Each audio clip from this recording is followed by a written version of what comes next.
Chapter 4. The Brass Plates. Lehi told Nephi that the Lord wanted him and his brothers to go back to Jerusalem. They were to get the brass plates from a man named Laban.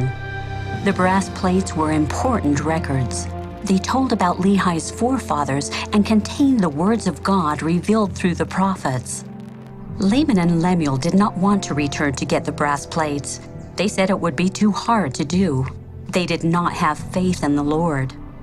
Nephi wanted to obey the Lord. He knew the Lord would help him and his brothers get the brass plates from Laban. Laban, Lemuel, Sam, and Nephi traveled back to Jerusalem to get the brass plates. Laban went to Laban and asked him for the plates.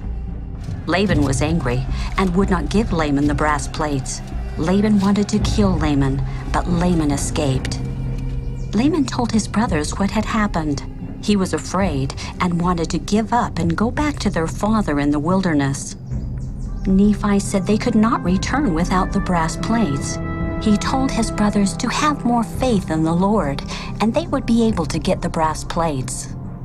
Nephi and his brothers went to their old home in Jerusalem and gathered their gold and silver to exchange for the plates. They showed Laban their riches and offered to trade them for the plates. When Laban saw their gold and silver, he wanted it for himself and threw them out. Laban told his men to kill Lehi's sons. Nephi and his brothers ran and hid in a cave.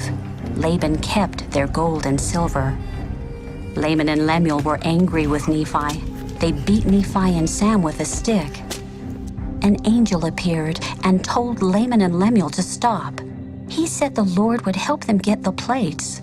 He also said Nephi would become a leader over his brothers. Nephi told his brothers to have faith in the Lord and not be afraid of Laban and his men. Nephi encouraged his brothers to go back to Jerusalem. That night, Nephi's brothers hid outside the city wall while Nephi sneaked inside. He walked toward Laban's house. As Nephi got close to Laban's house, he saw a drunk man lying on the ground. It was Laban. Nephi saw Laban's sword and picked it up. The Holy Ghost told Nephi to kill Laban, but Nephi did not want to kill him.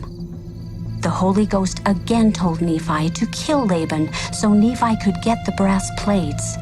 Lehi's family needed the plates so they could learn the gospel. Nephi obeyed the Holy Ghost and killed Laban. Nephi then put on Laban's clothes and armor. Nephi went into Laban's house and was met by Zoram, Laban's servant. Nephi looked and sounded just like Laban. He told Zoram to get the brass plates. Zoram thought Nephi was Laban, so he gave him the plates. Nephi told Zoram to follow him. Laban, Lemuel, and Sam saw Nephi coming and were scared. They thought he was Laban. They started to run away, but stopped when Nephi called to them. Then Zoram realized that Nephi was not Laban, and he tried to run. Nephi caught Zoram and promised not to harm him if he would go with Nephi into the wilderness. Zoram agreed. Nephi and his brothers took Zoram and the brass plates and returned to Lehi and Sariah. They gave the brass plates to Lehi. He and Sariah were happy their sons were safe. They all rejoiced and thanked God. Lehi read the brass plates. They told about Adam and Eve and the creation of the world. They contained the words of many prophets. Lehi and Nephi were happy because they had obeyed the Lord and had been able to get the brass plates. Lehi's family packed the brass plates to take with them on their journey so they could teach their children the commandments recorded on the plates.